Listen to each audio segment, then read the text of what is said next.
Hello and welcome to our YouTube channel study with Aakash. और आज का हमारा टॉपिक है भारतीय न्याय संहिता 2023 का साधारण अपवाद, जो कि भारतीय न्याय संहिता 2023 का चैप्टर नंबर 3 है। और इसमें हमने अब तक जो है 25 धाराओं को पढ़ लिया है और हम 26 से इसकी शुरुआत करेंगे। तो एक बार पहले हम धारा 25 से भी देख लेते हैं। तो धारा 25 कहती है, धारा 25 यहाँ पर क्या कहती है, बहुत आसान सी बात है। धारा 25 कहती है सहमति से किया गया कार्य, क्या सहमति से किया गया कार्य। अच्छा, सहमति से किया गया कार्य कौन सा होगा? जैसे हम कोई खेल खेल रहे हैं, ठीक है, इसको समझने की कोशिश करिए। जैसे हम मुक्केबाजी खेल रहे हैं किसी के साथ, और मुक्केबाजी के दौरान क्या होता है, हम किसी को बहुत तेज से मुक्का मारते हैं। तो मुक्का मारने के दौरान क्या होता है, उसकी जो है बहुत ज़्यादा उसको चोट लग जाती है और उसकी मृत्यु हो जाती है।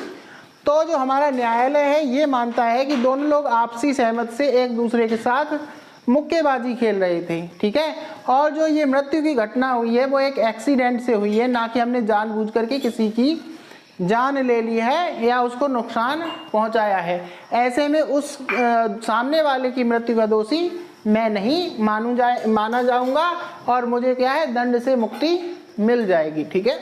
अगला देखिएगा धारा 26। धारा 26 क्या कहती है, सद्भावनापूर्ण कार्य, ठीक है, सद्भावनापूर्ण कार्य। अच्छा, सद्भावनापूर्ण कार्य कौन से कार्य होते हैं? जैसे मैं गया किसी डॉक्टर के पास, मैंने कहा कि मुझे ब्रेन ट्यूमर हो गया है डॉक्टर साहब। तो डॉक्टर साहब ने कहा कि आओ तुम्हारा इलाज कर दें, और डॉक्टर साहब ने मेरा ब्रेन ट्यूमर निकालने के लिए ऑपरेशन करना चालू किया। अब डॉक्टर साहब तो ये चाहते हैं कि मेरा ट्यूमर ठीक हो जाए और मैं ठीक हो जाऊं पूरी तरह से, लेकिन क्या हुआ, ऑपरेशन करने के दौरान मेरी मृत्यु हो गई। अब मेरी मृत्यु के लिए डॉक्टर साहब को दोषी नहीं ठहराया जाएगा, क्योंकि वो तो मुझे ठीक करना चाहते थे, लेकिन भगवान की इच्छा से कह सकते हैं, या फिर समय आ गया था मेरा तो मेरी मृत्यु हो गई, इसके लिए डॉक्टर को दोषी नहीं माना जाएगा। ऐसा माना जाएगा डॉक्टर हमारे लिए सद्भावनापूर्ण थे, उनकी ऐसी कोई इच्छा नहीं थी कि मेरी मृत्यु हो जाए, ठीक है, वो तो हमें लाभ पहुंचाना चाहते थे। तो इस समय डॉक्टर को दोषी नहीं माना जाएगा। और कोई भी अगर तुम सद्भावनापूर्वक कार्य किसी के साथ कर रहे हो, उस समय कोई घटना हो जाती है तो आपको उसके प्रति दोषी नहीं माना जाएगा। अगला देखिएगा धारा 27। धारा 27 क्या कहती है, संरक्षक या उनकी सम्मति से किया गया कार्य। देखिएगा क्या कहती है, संरक्षक या उनकी सम्मति से किया गया कार्य, ठीक है।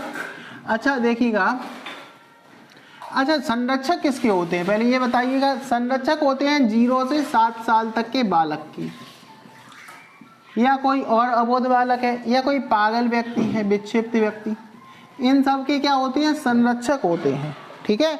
अब संरक्षक जब भी कोई कार्य अपने आश्रित के लिए अच्छा करना चाहते हैं, ठीक है, लेकिन हो क्या जाता है, कोई घटना हो जाती है जिससे उनके संरक्षण में जो बालक है या कोई पागल व्यक्ति है या कोई भी ऐसा है जिसका कोई संरक्षक है, तो क्या होता है, अचानक से अगर कोई घटना हो जाती है या बालक की मृत्यु हो जाती है, पागल को किसी तरह का नुकसान पहुंच जाता है, तो ऐसा माना जाता है संरक्षक जो है अपने बालक को या अपने रिश्तेदार जो भी उसके अंडर में है उसको नुकसान नहीं पहुंचाना चाहता था, लेकिन क्या हुआ, दुर्घटना बस कोई घटना हो गई और इसको नुकसान पहुंच गया। तो इस तरह की घटनाओं में संरक्षक को किसी भी प्रकार का दोषी नहीं माना जाता है और न्यायालय ने किसी प्रकार की कोई सजा नहीं देता है, ठीक है। एक बार पढ़ रहे हैं, देखिएगा, सुनिएगा।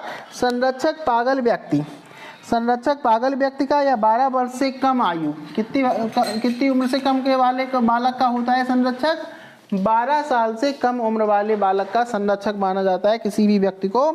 तो क्या है, यदि संरक्षक द्वारा अपने आश्रित के लिए सद्भावनापूर्वक फायदे के लिए कोई कार्य किया जाता है और कोई दुर्घटना घट जाती है, तो ऐसा कार्य जो है अपराध की श्रेणी में नहीं आता है। अगला देखिएगा धारा 28। धारा 28 क्या कहती है? इतनी जल्दी जल्दी धाराएं खत्म हो रही हैं, ठीक है। धारा 28 क्या कहती है? दोबारा से देखिएगा।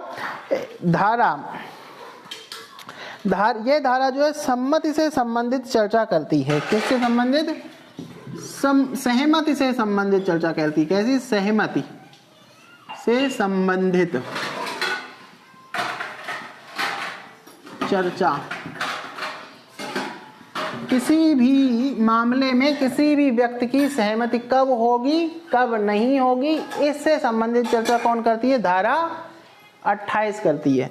तो कब नहीं होगी सम्मति, ये वाली बात बताती है भय के अधीन या डरा धमका करके सम्मति लेना। पहला, किसी को भय दिखा करके या डरा करके और धमका करके। अगर आप किसी के लिए कोई काम करते हैं और उसके लिए उसकी सम्मति कैसे ले लेते हैं? भय दिखा करके, उसको डरा करके या किसी भी तरह उसको धमका करके उसकी सहमति लेने की कोशिश करते हैं, तो ये सहमति नहीं मानी जाएगी। दूसरा देखिएगा, दूसरा क्या कंडीशन है? भ्रम के अधीन। दूसरा क्या है? भ्रम के अधीन। अब कोई व्यक्ति नशे में है, उसे कुछ समझ में नहीं आ रहा है और क्या करते हैं आप उससे अंगूठा लगवा लेते हैं या कुछ भी कर लेते हैं, तो क्या होता है? उस व्यक्ति की सहमति किसी भी कार्य के प्रति नहीं मानी जाएगी, ठीक है। जैसे कोई व्यक्ति सो रहा है और तुम्हें खेलने जाना है, जैसे तुम अगर छोटे बच्चे हो और तुम्हारे मम्मी पापा सो रहे हैं, तो तुमने पूछा कि मम्मी खेल आए, तो मम्मी को सुनाई ही नहीं दिया, तो उन्होंने कहा हैं या हाँ, तो उसी हाँ को आपने सहमति मान लिया, लेकिन वो वास्तव में सहमति नहीं होती है। ठीक इसी तरह से जब आप किसी की सहमति लेने जाएं और आप उसे डरा करके धमका करके उसकी सहमति ले लें, तो वो सहमति नहीं मानी जाती है न्यायालय में। या फिर वो व्यक्ति नशे में हो या किसी भ्रम के अधीन हो या पागलपन का शिकार हो गया हो, तो भी उसकी सहमति नहीं मानी जाएगी, ठीक है। आगे देखिएगा, दो कंडीशन में सहमति नहीं मानी जाती है, ठीक है। आगे देखो, गर्भपात का निषेध, धारा 19। धारा 29 क्या कहती है? धारा 29 गर्भपात निषेध करती है। ये धारा बहुत इंपॉर्टेंट है, पूछी भी जाती है, ठीक है। आगे देखिएगा, धारा 30।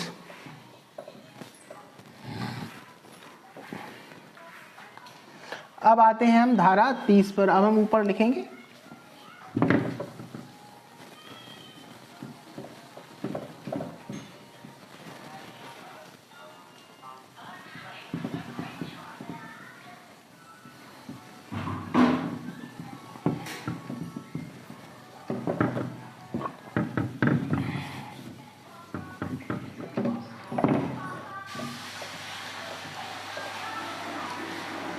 धारा 30। धारा 30 क्या कहती है? सहमति के बिना किसी के फायदे के लिए कार्य करना। अब किसी के भी सहमति के बिना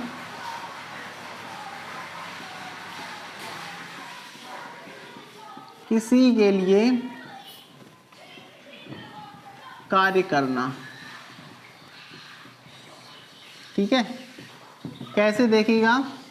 अब जैसे कहीं ऊंची बिल्डिंग में आग लग गई, बहुत ऊंची बिल्डिंग है और आग लग गई, ठीक है, और एक बच्चा जो है उस आग में, एक छोटा सा बच्चा उस आग में फंस गया है। अब फायर फाइटर जो है उसके बचाव की सहमति उस बच्चे से तो नहीं ले सकता, क्योंकि बच्चा क्या है? छोटा है, अबोध है, बालक है। तो ऐसे में क्या करता है? फायर फाइटर ऊपर वाली मंजिल पे चला जाता है उस बच्चे को बचाने के लिए, ठीक है। अब नीचे जो है बहुत सारे लोग जो है गद्दा लेकर के खड़े हुए हैं और वो कहते हैं कि बच्चे को गद्दे पर डाल दो फायर फाइटर से। तो फायर फाइटर जब बच्चे को नीचे फेंकता है बच्चे की सहमति के बिना, क्योंकि बच्चा क्या सहमति दे पाएगा, तो होता क्या है कि बच्चा जो है उस गद्दे पे ना गिर करके जमीन पर गिर जाता है, जिससे क्या होता है? उस बच्चे की मृत्यु हो जाती है, ठीक है। अब फायर फाइटर ने बच्चे की मदद बच्चे की बिना सहमति के की थी, ठीक है, लेकिन क्या हुआ, मदद करने के चक्कर में बच्चे की मृत्यु हो गई। तो अब फायर फाइटर इस बच्चे की मृत्यु का दोषी नहीं होगा, क्योंकि फायर फाइटर जो था बच्चे को बचाने की कोशिश कर रहा था, लेकिन हो क्या गया, मृत्यु हो गई। तो सहमति के बिना अगर आप कार्य भी कर रहे हैं तो ये सहमति किन किन लोगों की सहमति नहीं होगी, एक बच्चा होगा छोटा, एक पागल होगा। अगर आप इन दोनों की सहमति के बिना इनके फायदे के लिए कोई काम कर रहे हैं और कोई दुर्घटना हो जाती है तो उसके लिए आपको इसका दोषी नहीं माना जाता है। ठीक है, आगे देखिएगा, धारा 31। धारा 31 कहती है सद्भावना पूर्ण दी गई सूचना। ठीक है, सद्भावना पूर्ण सूचना। अब मैं गया किसी डॉक्टर के पास दिखाने के लिए और मुझे थी हार्ट अटैक की बीमारी। ठीक है, और डॉक्टर ने बड़े प्यार से धीमे से मुझे बताया कि अब आपको ये वाली बीमारी हो गई है, और मैं ये सूचना को क्या झेल ही नहीं पाया, हाँ, सुन करके बहुत ज़्यादा परेशान हो गया। डॉक्टर ने तो हमारी भलाई के लिए कहा था कि तुम्हें ये बीमारी है, तुम ये चीज़ें मत खाना, लेकिन हमें क्या हो गई, बहुत ज़्यादा चिंता हो गई और उसकी वजह से मुझे हार्ट अटैक आ गया, इससे मेरी मृत्यु हो गई। तो यहाँ पर डॉक्टर क्या कर रहा है, हमें लाभ पहुँचाने के लिए सूचना दे रहा है, लेकिन हो क्या रहा है, उल्टा हो रहा है, मेरी मृत्यु हो जा रही है या कोई भी नुकसान हो जा रहा है। तो ऐसी कंडीशन में जब सद्भावना पूर्ण सूचना दी जाती है और उससे कोई दुर्घटना या घटना हो जाती है तो उसके लिए डॉक्टर को दोषी नहीं माना जाता है। ठीक है, या फिर आपका कोई डाकिया वगैरह है या आप किसी को फ़ोन करते हैं कि किसी को चोट लग गई बच्चे को सड़क पर, और बच्चे की चोट को सुनकर उसकी माँ बेहोश हो जाती है या उसको दौरा पड़ जाता है, तो ऐसी कंडीशन में सूचना पहुंचाने वाला व्यक्ति उस माँ की मृत्यु या दौरे के लिए किसी भी तरह से दोषी नहीं ठहराया जाएगा। ठीक है, आगे देखते हैं धारा 32। धारा 32। धारा 32 हमारी क्या कहती है, वह कार्य जिसे करने के लिए किसी व्यक्ति को धमकियों द्वारा विवश किया जाए, ठीक है, ऐसे मामले में उस व्यक्ति को बचाव की छूट दी जाएगी। किसी को धमकाकर डराकर कोई कार्य कराया जाता है तो अपराध नहीं माना जाता है। ठीक है, अब आप जो है किसी को डराकर धमकाकर कोई अपराध,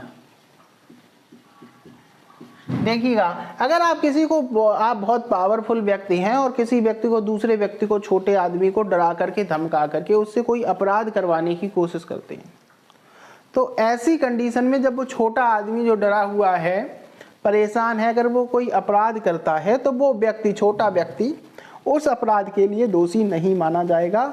हालांकि इसमें एक शर्त भी है,